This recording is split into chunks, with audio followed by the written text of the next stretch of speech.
Just an idiot. That's how President Donald Trump dismissed Congresswoman Jasmine Crockett live on national television. But behind those three words, a storm was already brewing. Over 50 million Americans watched that clip spread like wildfire in just 24 hours. And in every living room, every comment section, one question echoed: who really holds the truth? This wasn't just politics. It was a battle between a sitting president accused of corruption and a rising warrior of justice determined to tear down the walls of lies. Trump thought he could bury her with insults, but Jasmine Crockett turned every attack into ammunition, igniting a confrontation that would expose power at its darkest core. The hearing room at the United States Capitol was packed so tightly that even the marble walls seemed to breathe. Cameras lined every angle, broadcasting live to millions of homes. The air vibrated with anticipation, the kind that precedes either history or disaster. And then he entered. Donald Trump, the 47th President of the United States, strode in with the swagger of a man who believed the stage was his by birthright.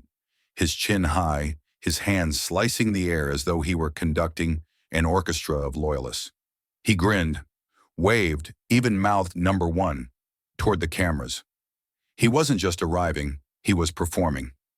For his followers, Trump was still the warrior, the dealmaker, the indestructible strongman. For his critics, he was a storm of lies wrapped in arrogance. And on this day, that storm was about to collide with a force unlike anything he had faced before. Jasmine Crockett rose from her seat. No applause, no theatrics, just a razor focus in her eyes. She adjusted the microphone with steady hands, her jaw set as though carved from steel. Every movement whispered, "I came here for truth, not theater." "Mr. President," she began, her tone crisp enough to slice through the static hum of cameras, "you've stood before this Congress time and again, claiming to be the savior of the American people. But what we see, what the evidence shows, is corruption, intimidation, and betrayal." Trump smirked, his head tilted back, his lips curling in mock amusement. Then, loud enough for every microphone in the room to catch it, he fired back. Another angry Democrat, loud, rude, and completely clueless. The words hit the chamber like a grenade.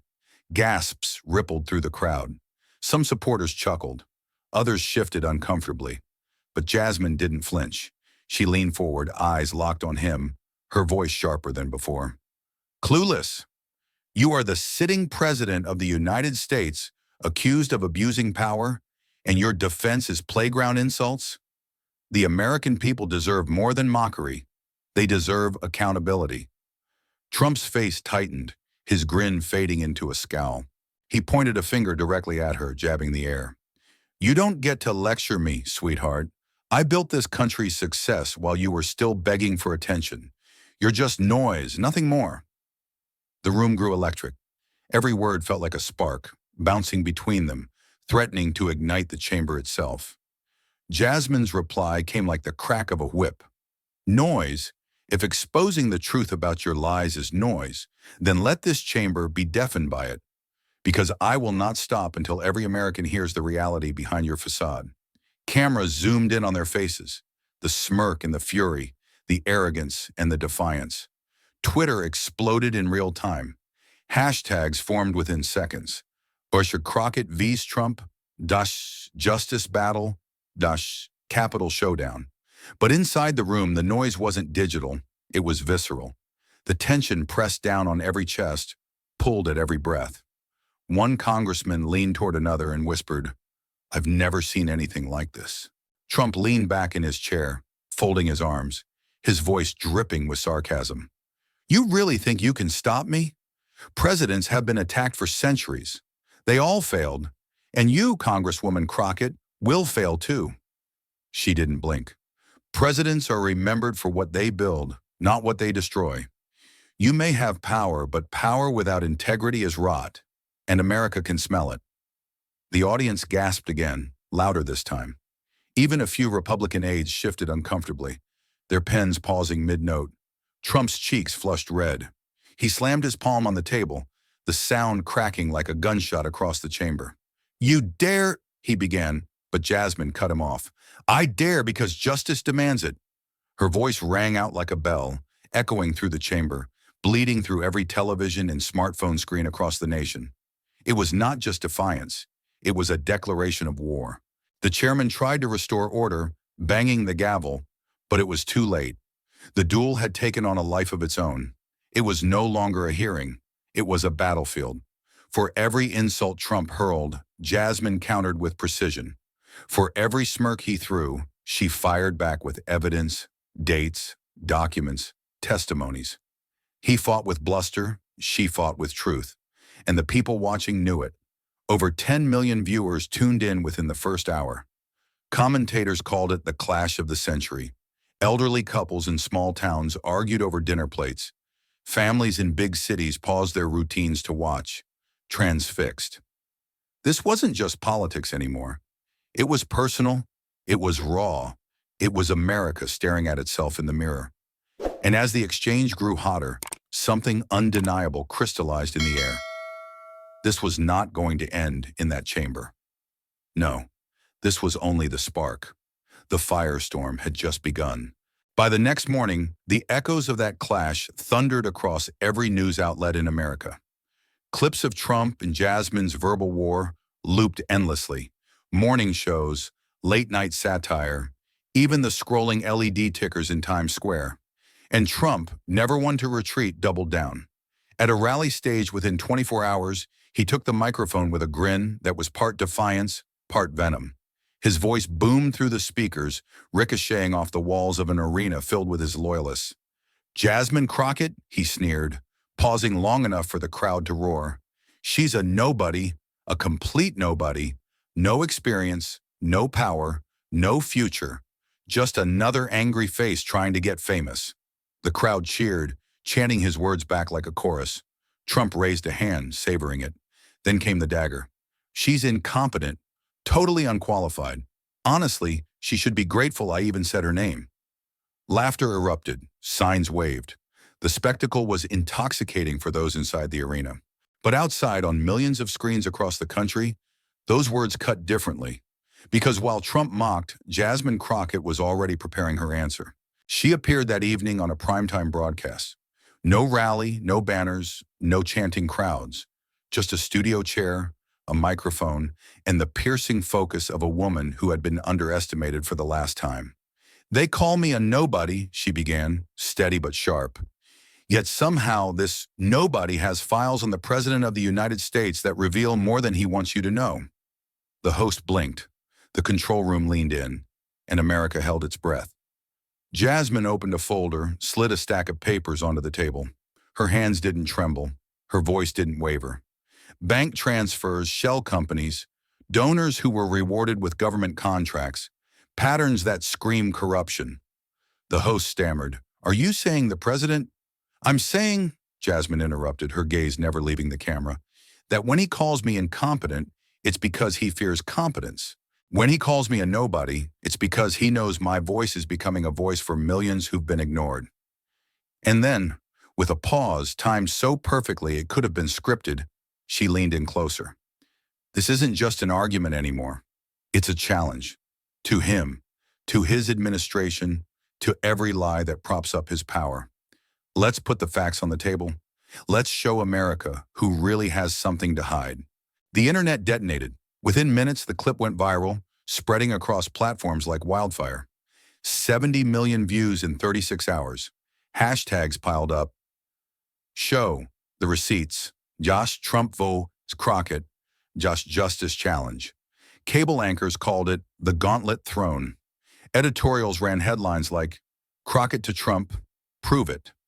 Trump, of course, responded in the only way he knew, escalation. From the White House podium, he spat his words with visible fury. "These so-called documents are garbage, fake news, a pathetic stunt from a desperate politician who wants her 15 minutes. He jabbed his finger at the air as if stabbing an invisible enemy. "She's incompetent, weak, and I will not waste my time with her circus." But the more he attacked, the more people tuned in. Because America smelled blood. Talk shows played split-screen footage. Trump at his rally, Crockett in the studio. Meme makers sliced and diced the insults. Analysts dissected every line as though the fate of the nation hinged on syllables. And in a way it did. The insults had crossed a line. What began as taunts now pulsed with the weight of history. This was no longer just about political theater. It was a confrontation between a sitting president wielding mockery as a weapon and a congresswoman determined to fight back with evidence. The firestorm spread beyond the screens. In diners, strangers argued across booths. In churches, whispers before sermons turned to debates. In barbershops and boardrooms, in subways and suburban kitchens, the same question surfaced again and again. Could this young congresswoman actually take down Donald Trump? Late one night, a clip surfaced from inside the Capitol. Leaked audio, shaky but clear enough. Trump's voice thundered in the recording. She wants a fight? Fine. Let's see how long she lasts. It was part threat, part challenge. And when journalists asked Jasmine to respond, she didn't hesitate. Standing on the Capitol steps, cameras flashing, microphones thrust in her face, she looked straight into the crowd and declared, "If he wants a fight, then let it be a fight. Not with insults, with the truth, with the evidence, with justice." Her words echoed off the stone columns, bounced into the night air, and spilled onto every screen in America. The challenge was official. By dawn, the country was divided, electrified, addicted. It wasn't red versus blue anymore. It was arrogance versus accountability, bullying versus courage, lies versus truth. And at the center of it all stood two names, Donald Trump and Jasmine Crockett. Two voices locked in a battle that promised not just to shape headlines, but to carve history itself. By the third day, Jasmine Crockett was everywhere. Morning shows replayed her fiery words. Evening panels debated her evidence. Social media lit up with edits casting her as a warrior, a fighter, a symbol.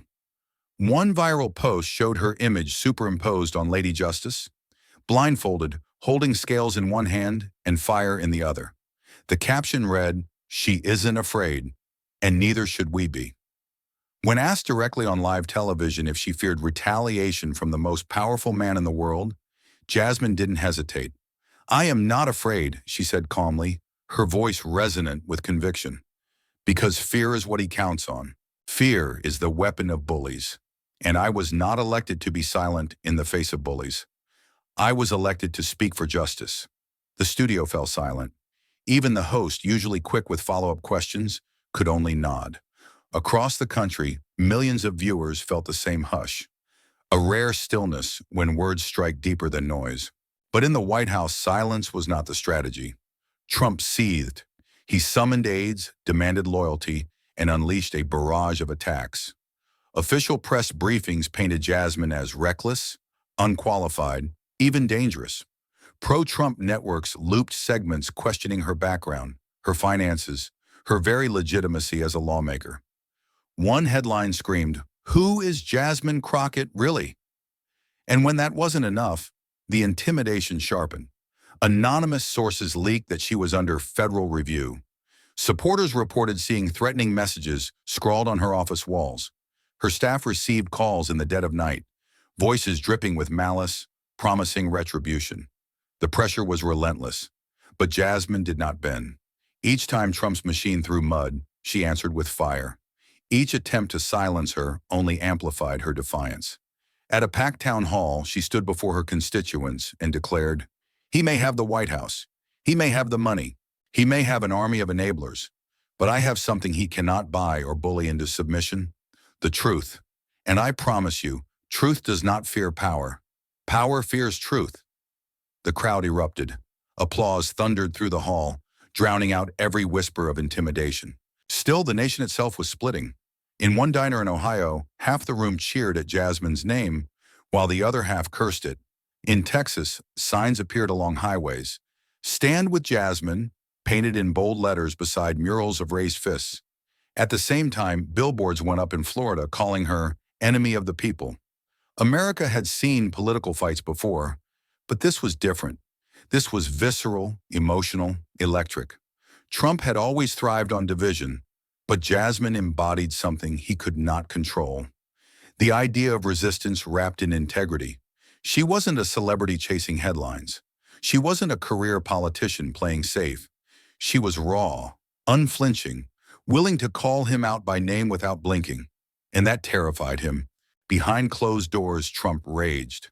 "She thinks she's Joan of Arc," he shouted to advisors. "Well, we'll burn her down before she gets near me." The words leaked, and when reporters asked Jasmine about them, she only smiled faintly and replied, "If standing for justice makes me Joan of Arc, then I will wear the flames like armor." Her answer went viral instantly. Memes exploded, her face surrounded by flames, captions reading, "Armor of Justice." The tension in America stretched like a wire pulled too tight. Every insult, every rebuttal, every headline tightened it further. The public couldn't look away. On one side stood Donald Trump, draped in power, snarling insults from the pulpit of the presidency. On the other stood Jasmine Crockett, standing taller each day, her voice steady, her resolve unshaken, a warrior carved from the very stone of defiance. This was no longer a skirmish. It was becoming a war of attrition, truth against deception, courage against fear, justice against power itself. And the question that haunted every living room, every newsroom, every shadowed corner of the country was no longer if they would clash again. It was when. The answer came on a Thursday night. Primetime television, a live talk show notorious for fireworks. No scripts, no filters, no chance to hide behind press releases or carefully staged rallies. Just raw confrontation broadcast into millions of homes. When the network announced the guests, Donald Trump and Jasmine Crockett, ratings soared before the cameras even rolled. By airtime, hashtags trended worldwide. People didn't just want to watch, they needed to. The stage was set, two armchairs facing each other. A moderator caught between them like a referee in a fight he knew he couldn't control. Trump entered first, chin high, grin wide, soaking in applause from loyal supporters in the audience. He waved, pointed, smirked. The practiced showman. Then Jasmine walked in. No theatrics, no exaggerated gestures. Just a calm, steady stride, eyes forward, her presence alone commanding silence. The air tightened. The battle was about to begin.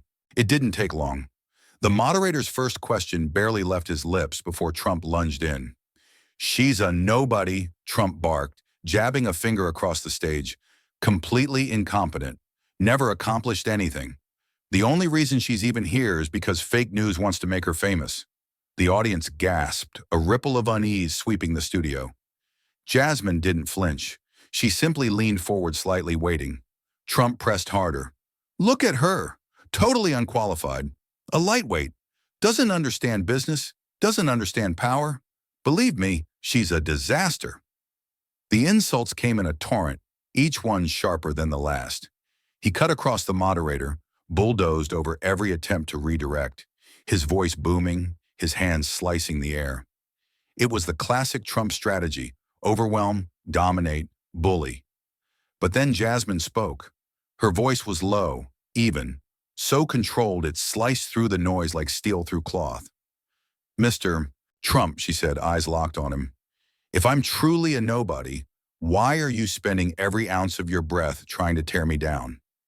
The studio fell silent. For the first time that night, Trump blinked. Jasmine seized the pause. "You call me unqualified," she continued, her tone rising with precision. "Yet I am the one citing law while you're dodging indictments. You call me incompetent, yet I am the one producing evidence while you produce insults. You call me a lightweight, but I'm the one carrying the weight of truth that your empire has tried and failed to crush." The audience erupted. Cheers, applause, shouts breaking through the tension. Trump's face reddened. He jabbed his finger again, cutting her off. "Lies, all lies. She's making it up. She doesn't know anything. Total fraud." But Jasmine refused to be bulldozed. "You can interrupt me," she said sharply, raising her voice over his. "But you cannot erase the facts. You can shout, but you cannot shout down the truth." The crowd roared. Even the moderator's eyes widened. Trump doubled down, his voice booming. "You don't respect the presidency. You don't respect me. You're a disgrace to this country." Jasmine leaned back, folded her hands, and delivered the line that would replay for weeks to come. "No, Mr. Trump, respect is earned, and disgrace, that is something you've already perfected. The studio exploded. Applause thundered, some audience members leaping to their feet. The cameras caught everything. The smirk breaking across Jasmine's face, the scowl twisting Trump's. For the first time, the momentum shifted visibly, live, undeniable. The back and forth intensified. Trump hurled accusations, corruption, weakness, betrayal. Jasmine dismantled each one with surgical precision, citing records, documents, timelines. Every time he shouted, she answered with facts sharp enough to cut through steel. The contrast was unmistakable. Bluster versus clarity, chaos versus calm fire. By the 30-minute mark, viewers across the nation were tweeting, posting, streaming clips before the broadcast even ended. The tide was turning in real time. In the studio, the moderator finally gave up trying to control the storm. He simply let it play out, the clash too raw to restrain. And as the closing minutes approached, Jasmine delivered her final blow. "You've spent this entire night calling me names, interrupting me, trying to bully me into silence. But here's what you don't understand, Mr. Trump. I am not here to win your approval. I am here to make sure the American people see you for what you truly are." Her words hung in the air like lightning frozen in mid-strike. The audience erupted once more, sustained, deafening, unstoppable. Trump opened his mouth to retort, but for the first time, words failed him. The camera caught it, the sputter, the hesitation, the loss of footing. It was subtle but unmistakable. In that moment, America saw a crack in the armor. By the time the credits rolled, the internet was ablaze. Clips of Jasmine's comebacks dominated feeds. Memes flooded timelines. Commentators whispered the unthinkable. Trump had met his match, and maybe, just maybe, was losing ground. The storm had broken, and Jasmine Crockett stood in the eye of it, unshaken. But storms don't end. They evolve. They grow teeth. Trump was never the kind of man to take humiliation quietly. Within 24 hours of the broadcast, his machine roared back to life. Allies flooded cable networks, dismissing Jasmine as a hysterical sideshow. Right-wing radio screamed that she was a dangerous radical. On fringe podcasts, hosts painted her as a threat to the nation itself. Clips of Trump fuming on stage were carefully re-edited, spliced, twisted, reframed. By the time the weekend rolled around, a new narrative was flooding millions of screens.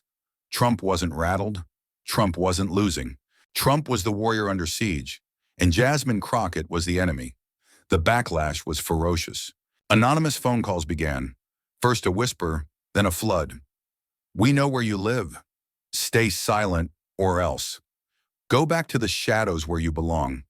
Her office was bombarded with hate mail. Social media accounts flooded with threats too vile to repeat. One morning, her staff arrived to find the windows tagged with spray paint. "Traitor. Burn." The message was clear. This was no longer just debate. This was war. For any ordinary politician, the pressure would have been enough to force retreat, to fade quietly before the fury boiled over. But Jasmine was not ordinary.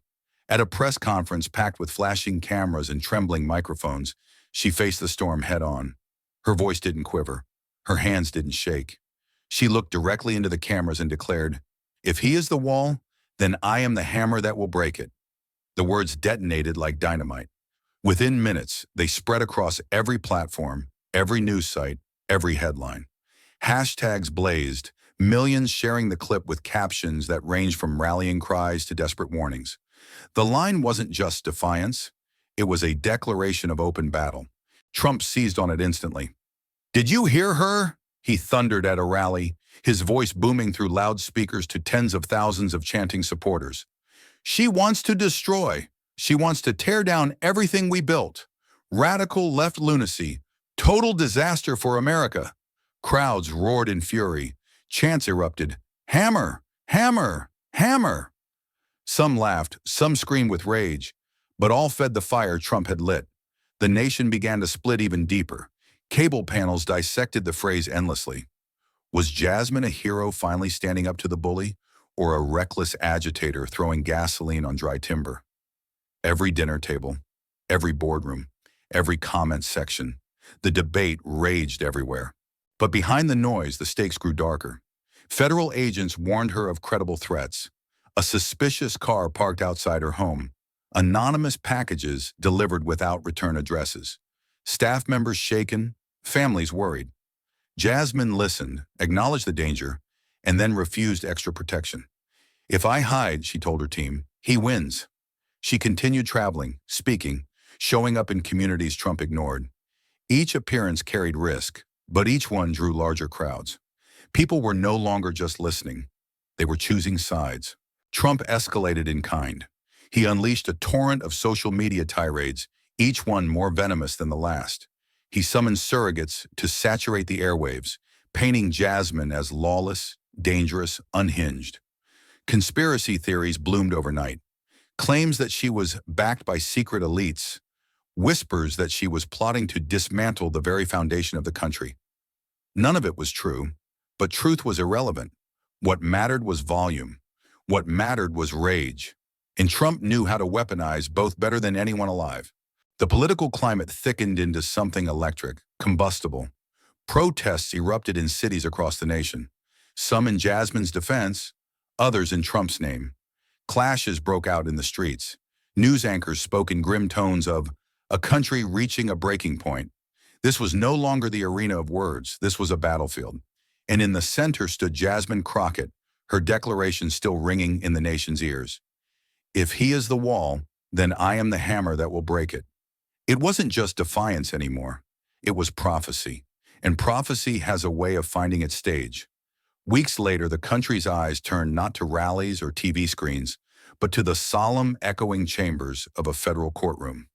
Donald J. Trump, the man who had spent his life dodging accountability, was about to face it head-on. The charges were sprawling: financial fraud, obstruction, abuse of power. A mountain of scandals had finally gathered enough weight to drag him into the dock. But fate twisted the knife deeper. Among the names on the witness list, one stood out like a lightning bolt: Jasmine Crockett. The air inside the courtroom felt heavier than stone. Cameras weren't allowed, but the entire world seemed to breathe through the scribbling of reporters and the scratching of pencils. Trump sat at the defense table, red tie blazing, jaw clenched like granite. He smirked, whispered to his lawyers, tapped his fingers as if the entire proceeding were beneath him. Across the aisle, Jasmine rose, crisp suit sharp under the lights, her gaze unwavering. She wasn't just a congresswoman today. She was the living embodiment of every confrontation, every battle, every storm that had led to this moment. When she swore the oath, hand raised, voice steady, the silence was absolute. The prosecutor began, calm, deliberate, laying the foundation. But it wasn't long before the real clash began. Trump's attorney sneered, "Congresswoman Crockett, isn't it true that you've built your career attacking my client for personal gain?" Jasmine didn't flinch. "I built my career defending the truth. If it exposes him, that's not my fault. It's his." Gasps rippled through the gallery. Trump's face flushed red. He leaned forward, his voice booming even without permission. "Lies, total lies. She's a fraud. Everybody knows it." The judge slammed the gavel. "Mr. Trump, you will remain silent unless addressed." But silence was not in Trump's nature. He muttered insults under his breath, shaking his head, jabbing a finger toward Jasmine like a curse. The duel had begun. Every question to Jasmine was a trap. Every answer she gave was a blade. "Did you personally witness misconduct?" "No, I saw something worse. A pattern of corruption so consistent it left fingerprints on every decision." "Do you claim to know the intent of my client?" "I don't claim it, I prove it." With evidence he tried to bury. And then she dropped it. The document. A string of emails, authenticated, undeniable. Trump's inner circle discussing payoffs, cover-ups, instructions that led straight back to the man himself. The room erupted. Trump shot to his feet, shouting over the chaos. "Fake! It's all fake! Witch hunt! Rigged! Disgrace!" The judge thundered for order, but Trump's voice only grew louder. He jabbed at Jasmine, at the jury, at the bench itself. "This court is corrupt. You're corrupt. Everybody's corrupt but me." His lawyers tugged at his sleeve, begging him to sit. He shoved them away. The mask of control was cracking, piece by piece, before the eyes of the world. And Jasmine, standing calm amid the storm, delivered the blow. Mr. Trump talks of walls, but here in this courtroom, he cannot hide behind one. He talks of witch hunts, but the only magic here is his talent for deception, and that ends today. Each word landed like thunder. The jurors leaned forward, listening, their pens frozen mid-sentence. Trump spat curses, shaking with rage, calling her every name in his arsenal. Nasty, liar, crazy, you're nothing, nothing. But the more he roared, the smaller he seemed. The more Jasmine spoke, the taller she stood. Hours stretched into a battle of wills. Every attempt Trump made to dodge, Jasmine met with precision. Every insult he hurled, she let ricochet off her armor, only to send it back sharper. By late afternoon, sweat streaked his temples. His voice cracked with overuse. His fists slammed the table so hard the microphones rattled. And yet Jasmine remained steady, her tone unwavering, her poise unshaken. The contrast was undeniable. One man unraveling, clawing desperately at the walls closing in. One woman rising, wielding truth like a weapon no insult could blunt. When the judge finally adjourned for the day, the verdict was still far away. But the nation already felt it in their bones. The trial was not just about evidence, it was about exposure. And in that crucible of law and fury, Donald Trump had revealed more than any prosecutor ever could. Jasmine hadn't simply testified, she had carved prophecy into reality, and the battle had only just begun. Within days of her words echoing through the courtroom, the outside world caught fire. The sidewalks of America became battlegrounds. On one side, crowds surged with homemade signs painted in bold strokes. Justice with Jasmine. Truth has no fear. Their chants rose like a hymn, voices locked in unity. On the other, red hats and banners flared like a second civil war. Trump forever. Stop the witch hunt. They roared his name like a war cry, fists raised, defiance burning in their eyes. Police lined the streets, shields gleaming, sirens slicing through the air. News helicopters circled overhead, capturing scenes that felt less like politics and more like history breaking open. It was chaos, raw, untamed, a fracture line running down the heart of a nation. Jasmine stepped onto the steps of the courthouse, her voice amplified not by microphones, but by resolve. America, she called, steady against the roar. We are not enemies. We are family, and families fight, but they do not destroy each other. Her words fell like calm rain onto a firestorm. Some listened, some quieted. But across the plaza, others only shouted louder, drowning her plea with chants of Trump's name. And then came his counterstrike. Trump, never one to let attention slip, mounted his own stage blocks away. The crowd around him was a sea of red, their chants feeding his grin. He raised a fist, the picture of defiance, and roared into the microphone. They're trying to silence you. They're trying to steal your country. But we will never back down. The crowd erupted, wild and furious. His words were gasoline on dry grass, and the fire leapt higher. Trump pointed toward the courthouse, toward Jasmine, though he never spoke her name. They want to tear down what we built, but we are stronger, we are unstoppable, and we will crush them. Every syllable split the air like thunder. The divide deepened. Streets turned into barricades. Protesters clashed, pushing, shoving, screams piercing through clouds of tear gas. Flags waved like weapons. Sirens wailed without pause. It felt like the country itself was being dragged into a trial far larger than any courtroom. A trial of will, a trial of soul. Through it all, Jasmine refused to vanish behind bulletproof glass. Her advisors begged her to retreat, to speak from safe studios, to let security manage the storm. But she shook her head. If I hide now, she whispered, then fear has already won. So she walked, into the streets, into the maelstrom itself. Reporters swarmed, cameras flashing. The air was thick with tension, chants crashing against her like waves. Yet she kept moving, calm but firm, her presence a declaration. When she finally spoke, her voice carried above the din, not in volume, but in clarity. You may disagree with me, you may hate me, but I will not hate you back, because hate is what built this wall between us, and I will not add another brick to it. Her words didn't silence the chaos, but they bent it. For a heartbeat, the storm hesitated. Trump, watching the coverage from his motorcade, clenched his jaw. Rage coiled in him, sharp and unrelenting. To him, hesitation was weakness, and weakness was death. So he doubled down. That night, from his stage, his voice thundered through speakers and live streams. "She's weak! She wants to surrender your country! I say we fight harder!" His crowd howled in response, a mob drunk on fury. The clash was no longer just between two figures. It had become a war of visions. Trump's America, fueled by rage, sharpened by grievance, bound together by loyalty to him. Jasmine's America, stitched by hope, lifted by resilience, desperate to believe unity was still possible. Neither side yielded, neither side blinked, and as dawn broke across cities divided by barricades, the truth was unmistakable. This was no longer about politics. This was a battle for the nation's very soul, a battle where every chant, every tear gas canister, every clenched fist was a vote in the trial of history. And in the center of it all, unshaken, unbowed, stood Jasmine Crockett, facing the storm not as a witness anymore, but as the counterweight to chaos itself. But storms have a way of forcing doors shut. Under mounting pressure, riots in the streets, markets shivering, foreign allies demanding answers.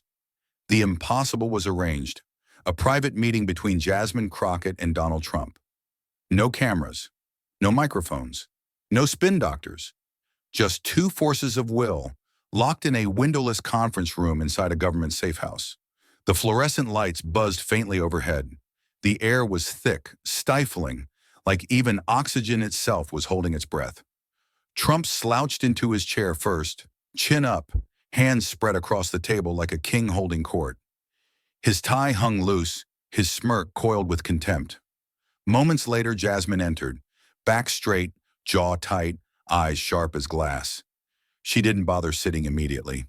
She let her presence hang in the room like a blade. The door sealed behind them with a metallic click, and then it began. Trump broke the silence first, his voice drenched in sarcasm. "Well, if it isn't the so-called prophet herself? Tell me, Crockett, do you actually believe that garbage you spew, or are you just addicted to hearing yourself talk?" Jasmine's lips curved, not into a smile, but into something colder.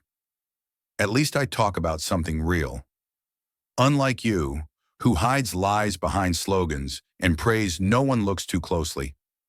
Trump slammed his palm on the table. The echo rattled the walls. "Don't you dare lecture me about lies. I built this country back when you were nothing. I gave people jobs, power, pride. And you're just another parasite feeding off my name." Jasmine leaned in, her hands gripping the table edge. "You built nothing. You exploited fear. You hollowed people out and told them it was strength. And now when the truth finally corners you, you think you can bully your way out." His face flushed red, eyes narrowing like a predator. "You don't corner me. Nobody corners me. You're a lightweight. Without my name in your mouth, you'd be invisible." Her voice sliced back, calm but cutting. "If I'm invisible, then why does the thought of me standing across from you make you so terrified you have to shout?" The room vibrated with tension. Chairs creaked as both leaned forward. Words now daggers hurled across the steel table. "Your whole career," Trump sneered, "is just you riding the wave of my spotlight. You're nothing without me. Admit it." Jasmine didn't flinch. "You're wrong. I'm what happens when the spotlight finally turns on you and exposes every crack in your empire. You don't scare me, Trump. Not anymore." His fist slammed the table again, this time harder, making the water glasses tremble. "You should be scared. Everyone is. That's why they follow me. That's why they'll never follow you." Jasmine snapped back, voice raised now, fierce and burning. "No, they follow you because you've conned them into thinking their anger is power. But anger without truth is nothing but fire consuming its own house. And I won't let you burn this country down." For a heartbeat, silence. Just their ragged breaths filling the room. Then Trump leaned closer, his tone venomous, personal. "You're arrogant. You think you're better than them, better than me.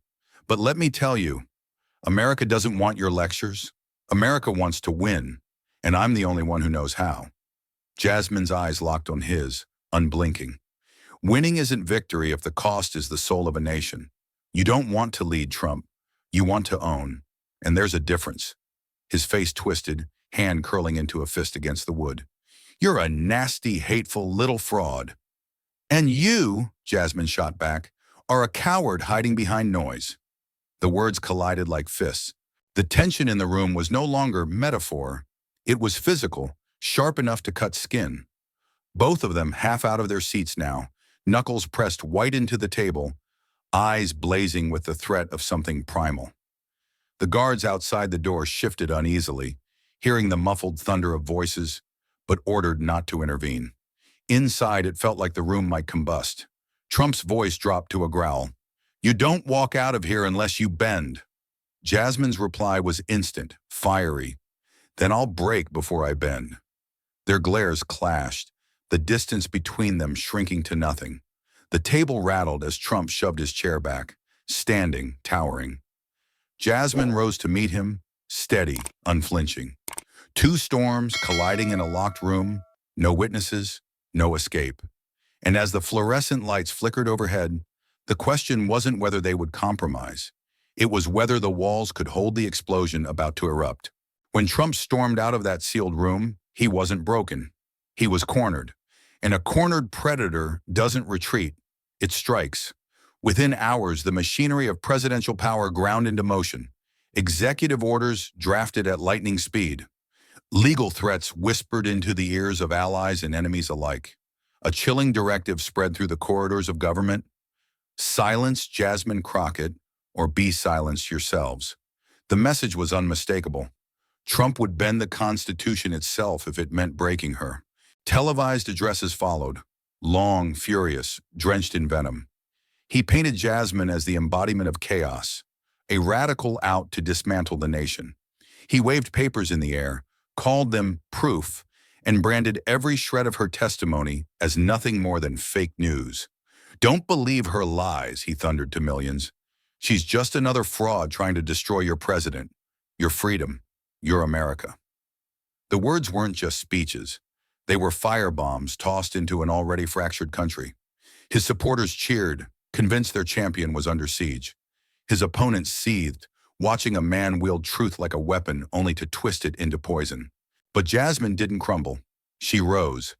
Every accusation Trump hurled, she answered. Not with anger, but with evidence.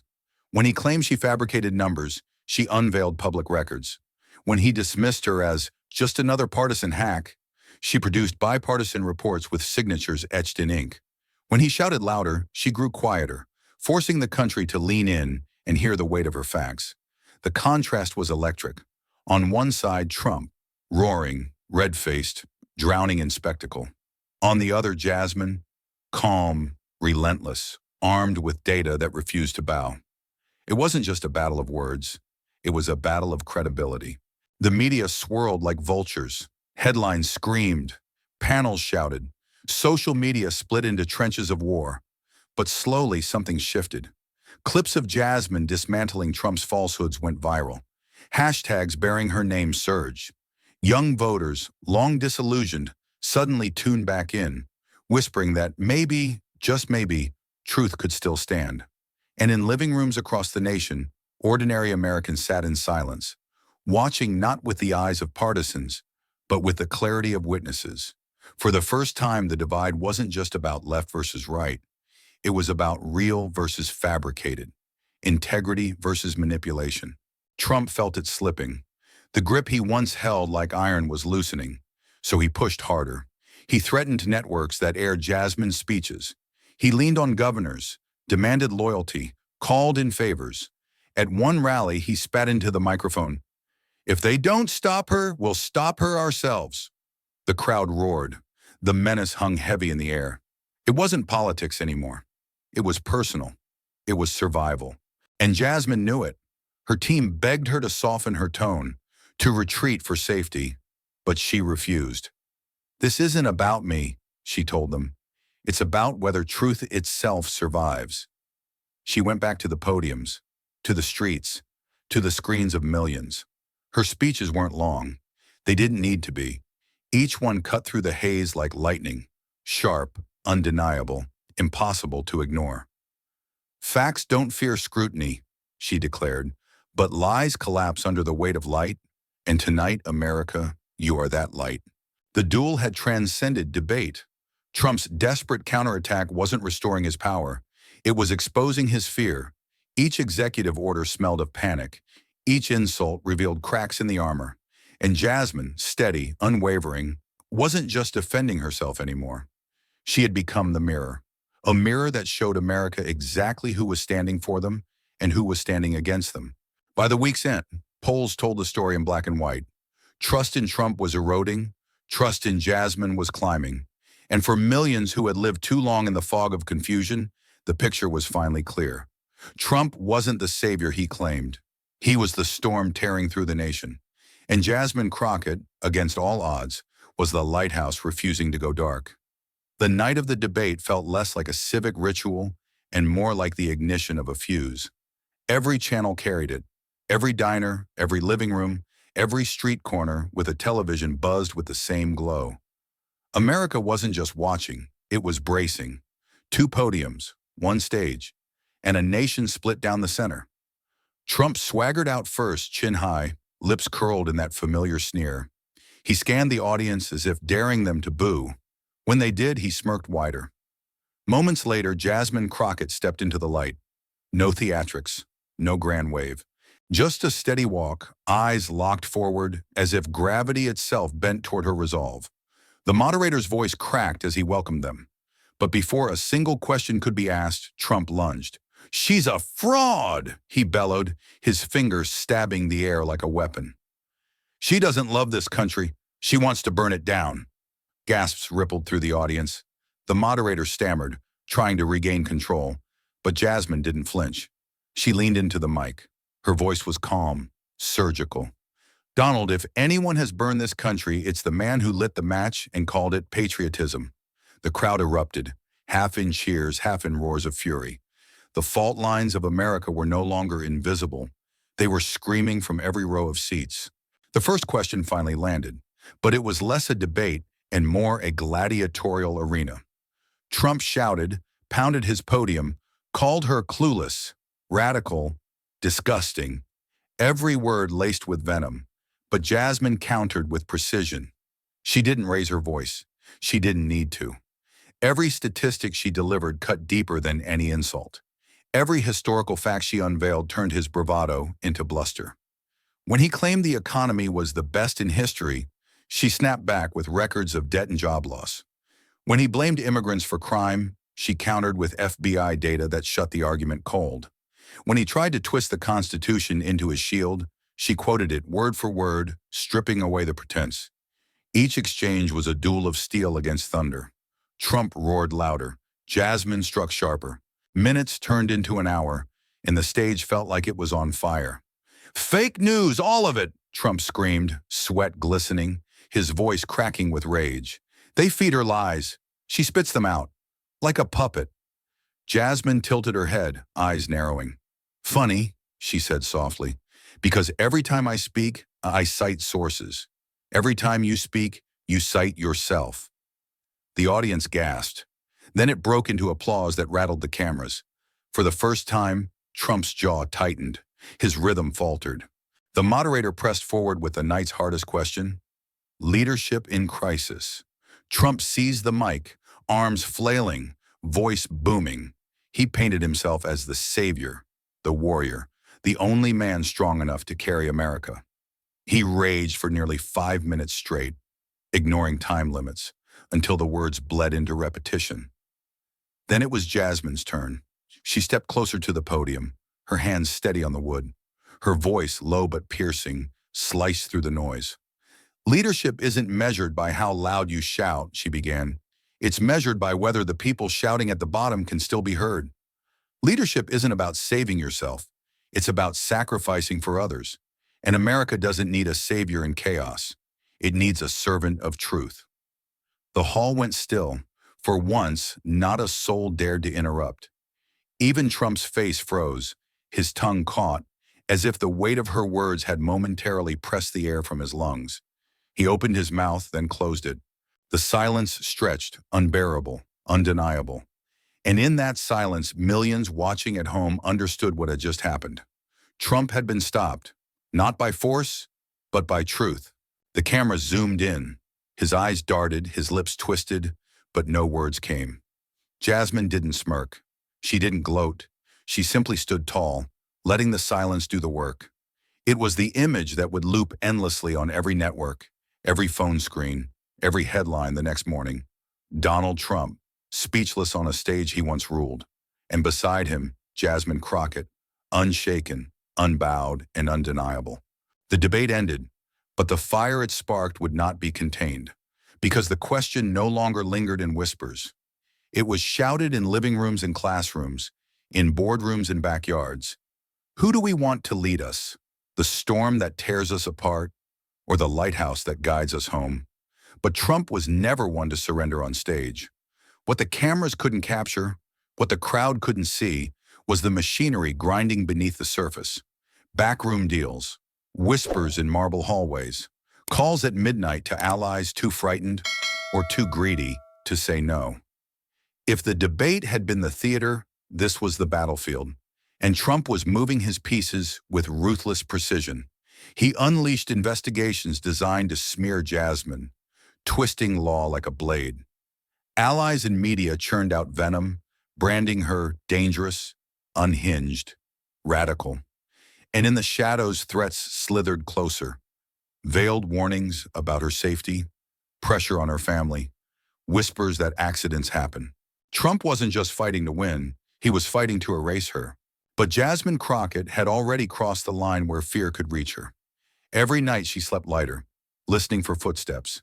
Every morning she woke knowing she might not see the sunset, and still she pressed forward. She called press conferences, released documents, and exposed the underbelly of Trump's empire. Money trails, secret meetings, manipulation of justice. Each revelation was a strike at the king on the board. Each word she spoke was a torch flung into the dark corners of power. But it was more than politics now. It was survival. The nation held its breath. On talk shows, in barbershops, on factory floors, the question roared louder. Was Jasmine courageous or reckless? Trump's base doubled down, snarling with rage, waving banners that painted her as the enemy. But others saw what she risked. They saw the toll etched into her face, the exhaustion in her eyes, yet the fire that refused to die. She wasn't just challenging Trump. She was daring America to look at itself in the mirror, and the reflection was cracking. One night, it all collided. A rally Trump staged in the South turned into a boiling pit. His voice thundered, whipping the crowd into a frenzy. He painted Jasmine not as an opponent, but as an existential threat. "She wants to destroy you," he screamed, fists pounding the podium. "And I will not let her." The mob roared back, the sound of something more dangerous than applause, uncontrolled fury. Hours later, Jasmine stood at a small town hall in Texas, her voice carrying not rage but resolve. "I know the threats, I know the cost," she said, eyes sweeping over the packed room. "But if we bow to fear, then we lose more than an election. We lose the soul of this nation." The crowd rose to their feet, not with frenzy, but with tears, with conviction, with a thunder of applause that was less noise and more heartbeat. Two visions of America, colliding like tectonic plates. But the game wasn't just rallies and speeches. It was deeper. Trump moved pawns in the courts, knights in Congress, bishops in the press. Each piece calculated to corner her. Jasmine countered with transparency. Each press release a queen sweeping across the board, blocking his moves, forcing him to reveal the rot behind his empire. It was chess, yes, but it was also war. And the cost of losing wasn't checkmate, it was obliteration. The pressure mounted until even the air felt dangerous. Supporters whispered she should stop, that she had done enough, that no cause was worth her life. But Jasmine only smiled, tired but unbreakable. "If I stop," she whispered to an aide one night, "then every voice after me will be silenced before it starts. I'd rather be a target than a shadow." Those words spread, leaked into headlines, replayed on every screen. And suddenly, she wasn't just a politician. She was a symbol. But symbols come with risk. The closer she came to cornering Trump, the wilder he became. Allies defected, scandals leaked, but his grip tightened. Desperation gave him strength, and strength made him reckless. One side of the country saw him as a savior betrayed. The other saw him as a tyrant unraveling. And in between, America trembled, as if the very foundation of its democracy was seconds from shattering. The final moves were approaching. Every speech, every revelation, every maneuver brought them closer to the inevitable collision. It was no longer about who could shout the loudest or even who could play the smartest game. It was about who would risk everything, safety, power, legacy, to claim not just victory, but the soul of a nation teetering on the edge. And as the pieces clattered across the chessboard, as the tension bled from the screen into the veins of every American watching, one truth was clear. This was no longer politics. This was survival. This was the final battle. The night of judgment arrived like thunder. The nation froze. Streets emptied. Televisions blazed. Phones buzzed with live streams. Every eye, every ear, every restless heart turned toward the stage where history would be written. Trump stormed in first. His face was red, his jaw clenched, his voice already rising before he reached the podium. "They're all liars. They're thieves. They're trying to steal everything from you," he bellowed, fists trembling with fury. But his words, once molten fire, now dripped like cold ash. The crowd did not roar back. The cameras did not tremble. His thunder had become noise, familiar, predictable, empty. Then Jasmine Crockett walked in. The room shifted. The screen lit brighter. The silence deepened. She did not shout. She did not pound her fist. She simply looked at the audience, millions watching from living rooms to street corners, and let the weight of truth sit in the stillness. "My friends," she began, her voice steady, clear, carrying the softness of humanity and the steel of conviction. "We have endured storms. We have been lied to, divided, used. But tonight, we choose whether the storm owns us or whether we rise above it." A hush fell so deep that even the cameras seemed to stop breathing. She laid out the facts, the documents, the trails of corruption, the hidden deals and twisted schemes. Piece by piece, like a surgeon, she carved through the infection Trump had spread. Each revelation was not shouted, but spoken. Each word landed heavier than any scream. And for the first time, Trump had no counter. He tried. He shouted. He waved his hands. He called her names, spat insults, raised conspiracy like shields. But every time he spoke, the people saw the desperation leaking from his skin. Every time he roared, Jasmine answered with calm, with evidence, with a light so blinding it revealed the cracks in his empire. Until finally, he sputtered, he raged, and he fell silent. On live television, before the nation, the storm was broken. The verdict came not from a court, not from a committee, but from the people themselves. Social media exploded. Screens lit up. Hashtags flooded. From Harlem to Houston, from Detroit to Denver, chants erupted. "Justice! Justice! Justice!" The world was watching too. Foreign leaders, once cautious, once silent, now spoke openly, condemning the lies, praising the courage, demanding accountability. Trump still screamed into microphones, but they no longer carried.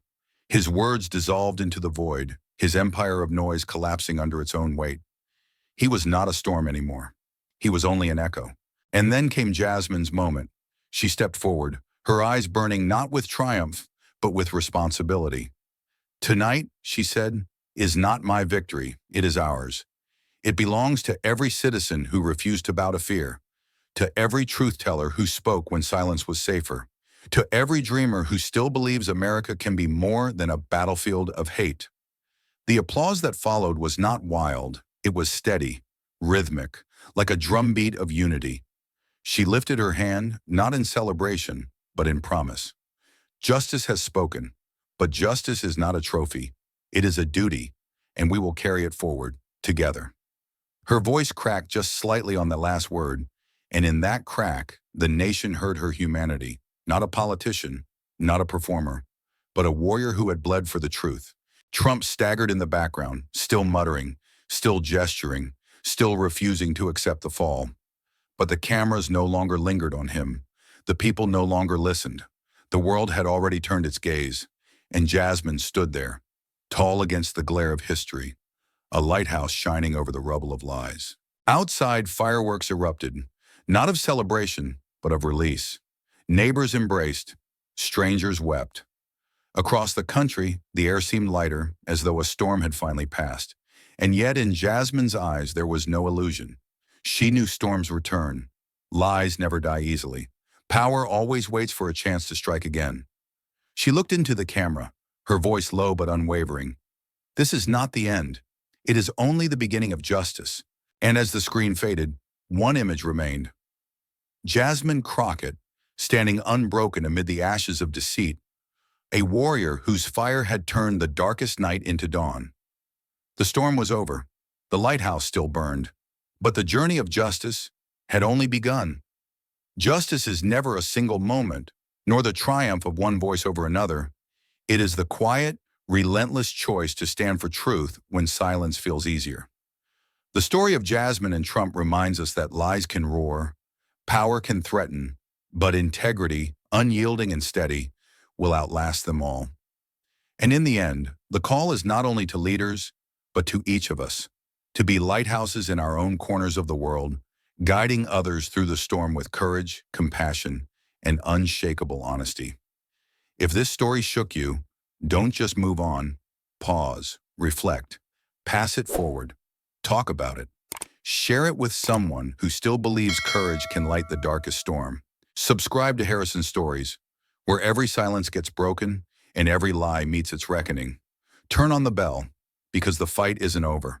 It's fierce, it's unfiltered, and it might just change the way you see justice. This tale is a fictional dramatization, born from echoes of real struggles and real resilience. Any resemblance to actual people or events is coincidental, or a mirror held up for us all. Thank you for watching. Justice isn't given, it's fought for. This is Harrison Stories.